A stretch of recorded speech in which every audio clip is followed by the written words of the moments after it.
अफसर ने सेब का एक टुकड़ा खाया ही था कि कैदी ने जेब से ग्रेनेड निकाला और उसे ऐसे चबाने लगा जैसे कोई मजाक कर रहा हो।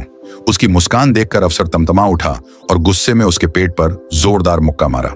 अफसर को लगा यह वार कैदी को काबू में कर देगा, पर उल्टा कैदी ने जोर जोर से उल्टियां शुरू कर दी। सबके सामने उसने अपने मुंह से एक लंबा रिबन निकाला जिसके छोर पर जर्मन साम्राज्य का पदक लटका था। अफसर का चेहरा सख्त हो गया और उसने सख्त लहजे में पूछा, ये सब क्या है? तभी अलार्म घड़ी की आवाज गूंजी जिससे सब चौंक गए। एक सिपाही उसे बंद करने दौड़ा, लेकिन पता चला कि वह घड़ी कैदी के पीछे से निकली थी। वह सिपाही हैरान था, उसकी घड़ी कैदी के पास कैसे पहुंची। उसने मारने को हाथ उठाया पर कोई खतरा न देखकर रुक गया। अब सभी सिपाही हंसी में फूट पड़े और कैदी को मस्खरा समझकर उसका मजाक उड़ाने लगे। लेकिन उन्हें क्या पता था कि यह सब कैदी की बड़ी योजना का हिस्सा है। उनकी प्रतिक्रिया देखकर कैदी ने अपनी नौटंकी जारी रखी और नाटकीय अदाकारी करता रहा। फिर अचानक वह भाग निकला।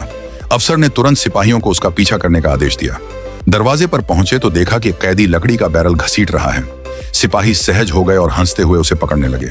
तभी बैरल जमीन पर गिरा और अजीब तरह से कैदी गायब हो गया। घबराए सिपाही इधर उधर तलाश करने लगे, लेकिन वह कहीं नहीं मिला। पास से बिल्ली की म्याऊं सुनकर वे उधर गए, मगर यह भी कैदी का नया मजाक निकला। सब फिर हंसने लगे, पर अफसर के मन में बेचैनी बढ़ने लगी। यह आदमी साधारण नहीं है। उसने तुरंत एक लड़की को बंधक बनाकर कैदी को आत्मसमर्पण के लिए मजबूर किया। लड़की की हालत देखकर कैदी ने मानो हार मान ली, लेकिन अगले ही पल अफसर चौंक गया। कैदी ने कुछ ऐसा किया जिसकी किसी को उम्मीद नहीं थी। सभी सिपाही उसे पकड़ने झपटे, पर बंधक लड़की कब की गायब हो चुकी थी। अफसर ने फौरन सिपाहियों को सतर्क रहने का आदेश दिया, पर अब देर हो चुकी थी।